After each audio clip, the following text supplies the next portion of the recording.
ನಾನೀಗ ನಿಮ್ಗೂ ಕೂಡ ಅವರು ಮೆಸೇಜ್ ಮಾಡಿದ್ರು ಅಂತ ಹೇಳಿ ನಾವು ಕೇಳ್ಕೊಟ್ಟು ರೇಣುಕಾ ಸ್ವಾಮಿ ನಿಮ್ಗೂ ಕೂಡ ಮೆಸೇಜ್ ಇಲ್ಲಪ್ಪ ನನಗೆ ಮಾಡಿಲ್ಲ. ಓಕೆ ಮ್ಯಾಮ್, ಈಗ 6 ವರ್ಷದಿಂದ ನಿಮ್ಗೊಬ್ರು ವ್ಯಕ್ತಿ ಅದೇ ತರ ಅಶ್ಲೀಲ ಮೆಸೇಜ್ ಅನ್ನ ಮಾಡಿ, ಹೌದು. ಬಟ್ ನೀವು ಕಾನೂನು ಮುಖಾಂತರ ಹೋದ್ರಿ, ಕಂಪ್ಲೇಂಟ್ ಅನ್ನ ಕೊಟ್ರಿ, ಅದನ್ನ ನೀವು ಹೇಳಿದ್ರಿ ಕೂಡ. ಸೊ ಈಗ ಮ್ಯಾಮ್ ದರ್ಶನ್ ಅವರ ಕೇಸಿಗೆ ಬರೋದಾದ್ರೆ is such a big celebrity. ಈಗ ನೀವು ಮಾಡಿದ್ರೆ, ಈಗ ನೀವು ಸಂಸಾರಸ್ಥರು, ನೀವು ಕೂಡ ನೋಡಿದ್ರಿ, ಈಗ ಏನಾದ್ರು ದೊಡ್ಡದಾದ್ರೆ ಅಥವಾ ನಾನೇ ಏನಾದ್ರು ವೈಯಕ್ತಿಕವಾಗಿ ಏನಾದ್ರು ಮಾಡಿದ್ರೆ ನನ್ನ ಫ್ಯಾಮಿಲಿ ಇದೆ, ಈ ತರದ ಅಪ್ಪನ ಹೆಸರಿದೆ, ಇದೆಲ್ಲ ಹಾಳಾಗುತ್ತೆ. ಬಹುಶಃ ದರ್ಶನ್ ಅವರನ್ನ ಯೋಚನೆ ಮಾಡಲಿಲ್ಲ ಅನ್ಸುತ್ತೆ, ನಾನೇ ಕಾನೂನು ತಗೊಂಡು ಏನಾದ್ರು ಮಾಡ್ಬಿಡೋಣ ಅಂತ. ಒಂದು ಫೋನ್ನ ಚಿತ್ರದುರ್ಗದ SP-ಗೋ ಯಾರಿಗೋ ಫೋನ್ ಮಾಡಿಬಿಟ್ಟು ಹೇಳಿದ್ರೆ ದರ್ಶನ್ ನನಗೆ ಫೋನ್ ಮಾಡಿದ್ದಾರೆ ಅಂತ ಹೇಳಿ ಆ ಕೂಡಲೇ ಆ ಕೆಲಸನ ಮಾಡ್ತಿದ್ರು. ಏನ್ ಹೇಳ್ತೀರಿ ಮ್ಯಾಮ್? ಖಂಡಿತ ಸತ್ಯ.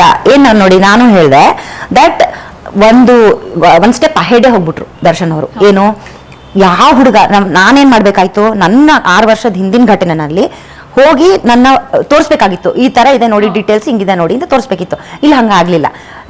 ಅವ್ರ IP ಅಡ್ರೆಸ್ ಹುಡುಕ್ಬೇಕಾಯ್ತು 6 ವರ್ಷದ ಹಿಂದೆ, ಎಲ್ಲಿಂದ ಬರ್ತಿದೆ, ಮೂಲ ಏನು, ಅವೆಲ್ಲ ಹುಡುಕ್ಬೇಕಾಯ್ತು. ಯಾವ್ದು ಅವನೆಲ್ಲ ಭೋಪಾಳಲ್ಲೆಲ್ಲ ಕೂತ್ಕೊಂಡಿದ್ದ ಅಂತ ಬಂತು ಆಮೇಲೆ. ಸೊ ಹಿಂಗಿದ್ದಾಗ ದರ್ಶನ್ ಅವರು ಒಂದು ಸ್ಟೆಪ್ ಮುಂದೆ ಹೋಗ್ಬಿಟ್ರು, ಎಲ್ಲಿ ಹುಡುಗ ಅಂತಾನು ಪತ್ತೆ ಹಚ್ಬಿಟ್ರು. So it was easier to the police people ಅಲ್ವಾ. ಸೊ ಅದನ್ನು ಏನ್ ಮಾಡೋ ಅವಶ್ಯಕತೆ ಇಲ್ಲ. ಇವಾಗ ನಾವು ಹೇಳ್ದಂಗೆ ಡೈರೆಕ್ಟ್ ಆಗಿ ನನ್ಗೆ ಹಿಂಗೆ ಕಾಟ ಈ ನಂಬರಿಂದ ತೊಂದರೆ ಬರ್ತಿದೆ, ಸಾಕು, ನಾವೇ ಶರ್ಲಾಕ್ ಹೋಮ್ಗಳಾಗದ್ ಬೇಡ, ನಾವೇ ಇದ್ರಲ್ಲಿ ನನ್ನ ತನಿಖೆನಲ್ಲಿ ನಾನೇ ಹುಡುಕ್ಬಿಡ್ತೀನಿ ಅನ್ನಕ್ ಅದು ಬೇಡ. ನೀನು ಮಾಡ್ಬೇಕಾಗಿದ್ದು ಇಷ್ಟೇ, ಸಿಂಪಲ್. ಒಂದ್ ಕಂಪ್ಲೇಂಟ್ ನೀವು ಹೇಳ್ದಂಗೆ ತಲೆ ಮೇಲೆ ಹೊತ್ಕೊಂಡು ಮಾಡಿರೋರು ಅವರು.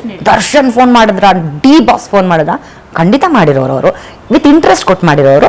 ಅಂಡ್ ದರ್ಶನ್ ತುಂಬಾ ಒಳ್ಳೆ ಮೆಸೇಜ್ ಕೊಟ್ಟಿರೋರು ಟು ದ ಸೊಸೈಟಿ. ಇಲ್ಲ, ಅದು ಎರಡೂ ಆಗ್ಲಿಲ್ಲ. ಸೊ ಇಲ್ಲಿ ಏನಾಯ್ತು, ಒಂದು ಸಂಸಾರ ಯೋಚನೆ ಮಾಡ್ತಾರೆ ಅವರು.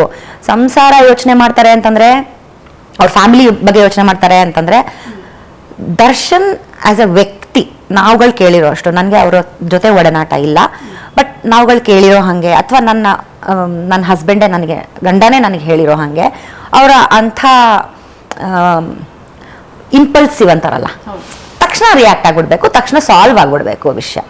ಅಷ್ಟು ಬಿಟ್ರೆ ಇಂಟೆನ್ಷನ್ ಪ್ರಾಬಬ್ಲಿ ಇರಲೇ ಇಲ್ಲ, ಕರ್ಕೊಂಡ್ಬಂದ್ಬಿಟ್ಟು ಹೊಡೆದ್ಬಿಟ್ಟು ಸಾಯಿಸೇ ಬಿಡೋಣ ಅನ್ನೋಷ್ಟು ಖಂಡಿತ ಇರಲಿಲ್ಲ. ಬಟ್ ಇಲ್ಲಿ ವಿಕೋಪಕ್ಕೆ ಇಂಥ ಬಲಿ ಕೊಟ್ರೆ ಆಗತ್ತೆ ಅಂತಾರಲ್ಲ, ಅಂಥದ್ದೇ ಆಗಿದೆ. ಬಟ್ ದರ್ಶನ್ ಯೋಚನೆ ಮಾಡಬೇಕಾಗಿತ್ತು, ದಟ್ ನಾನು ಈ ಕೆಲಸ ಮಾಡಬಾರ್ದು, ಇದ್ಯಾವುದೋ ತುಂಬಾ ಸಣ್ಣದಂದ್ರೆ ಸಣ್ಣ ಒಂದು ಫೋನ್ ಕಾಲಲ್ಲಿ ಮುಗಿದು ಹೋಗ್ಬಿಡೋ ಅಂತ ಕೆಲಸ ಇದು ಅಂತ ಮಾಡಬಾರ್ದಾಗಿತ್ತು. ಜೊತೆಗೆ ಪವಿತ್ರ ಅವ್ರು ಕೂಡ ಯೋಚನೆ ಮಾಡಬೇಕಾಗಿತ್ತು. ಬಿಕಾಸ್ ನಿನಗೆ ಗೊತ್ತು, ನನ್ನ ಗಂಡ ಇಂಪಲ್ಸಿವ್, ನನ್ನ ಗಂಡ ಕೋಪಿಷ್ಟ, ಸಾರಿ ಗಂಡ ಅಲ್ಲ, ನನ್ನ ಫ್ರೆಂಡು, ನನ್ನ ಪ್ರಿಯಕರ, ಯಾರ್ಯಾರೋ ಅವರು ತುಂಬಾ ಹೇಳದೆ ದುಡುಕ್ಬಿಡ್ತಾನೆ ಬಹುಶಃ ಅನ್ನೋದು. ಸೊ ಅದನ್ನು ಮಾಡಲಿಲ್ಲ, ಇಬ್ರು ಮಾಡಲಿಲ್ಲ. ತಾವು ದರ್ಶನ್ ಯೋಚನೆ ಮಾಡಲಿಲ್ಲ, ಪವಿತ್ರ ನನ್ನ ಫ್ರೆಂಡ್ಗೆ ನಾನು ಹಿಂಗೆ ಹೇಳ್ಬಾರ್ದು ಅನ್ನೋದನ್ನು ಅವ್ರು ಅನ್ಕೊಳ್ಳಿಲ್ಲ. ಸೊ ಇದು ಎರಡರಲ್ಲೂ ಆಗಿದ್ದು ಇಲ್ಲಿ ಇಷ್ಟೇನೆ.